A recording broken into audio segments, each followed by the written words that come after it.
Yemeni Houthi rebels have officially released the entire crew of the Eternity Sea cargo ship, and this includes one Russian national whose presence drew significant international attention. The cargo vessel, operated by Cosmoship Management, was violently attacked by Houthi rebels in the tense waters of the Red Sea back in July, marking yet another escalation in maritime hostilities.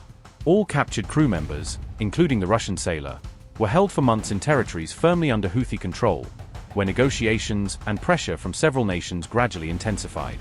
During the initial assault on the Eternity Sea vessel, Russian crewman Alexei Galaktionov suffered severe injuries, highlighting the brutality of the strike and the risks faced by civilian mariners.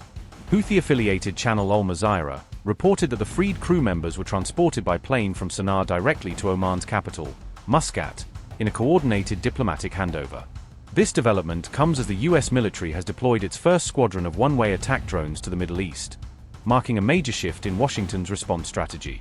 The newly fielded US drone is reportedly reverse-engineered from Iran's Shahed drone design, which has been widely used against Israel, showcasing a controversial adaptation of enemy technology. Costing roughly $35,000 per unit, these American-made drones are considered more refined and more effective than the Iranian originals, giving Washington a cheaper but capable strike option. However, it's important to remember that Houthi fighters have already shot down at least 7 US drones worth millions of dollars, repeatedly exposing vulnerabilities in America's air assets. Houthi forces have been firing drones and missiles almost continuously at commercial vessels in the Red Sea, turning one of the world's busiest waterways into a high-risk conflict zone. The United States initially hoped to establish air superiority over Yemen within just 30 days, but that objective has failed completely due to strong Houthi resistance and complex battlefield dynamics. With no American troops on the ground inside Yemen, Washington is forced to depend heavily on overhead surveillance platforms like MQ-9 Reapers to monitor and respond to Houthi activity.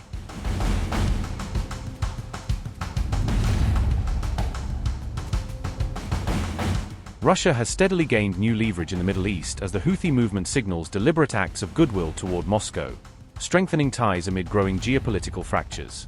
After the Gaza war erupted, Houthi forces wreaked widespread havoc across Red Sea shipping lanes, insisting their actions were in full solidarity with the Palestinian cause. The group had earlier warned that it would block any vessel linked to Israel from passing through the key Bab el-Mandeb Strait, a threat it has repeatedly acted upon. On March 15, President Donald Trump ordered direct airstrikes on Houthi positions in response to escalating attacks on Red Sea shipping, attempting to curb the rebels' momentum. Despite these strikes, Houthi attacks have shown absolutely no signs of slowing down, revealing significant gaps in US influence and operational control across the region. Meanwhile, analysts note that besides Iran, Russia has quietly emerged as one of the group's major backers, reshaping the balance of power behind the scenes. In October 2024, the Wall Street Journal reported that Russia had provided the Houthis with sensitive targeting data, enabling more precise attacks on Western commercial vessels. Later on, US intelligence agencies confirmed that Russian operatives were offering technical assistance to Houthi units, further validating earlier media reports. At the same time, the Houthis have ensured safe and uninterrupted passage for Russian ships moving through the Red Sea, signaling a deepening strategic partnership.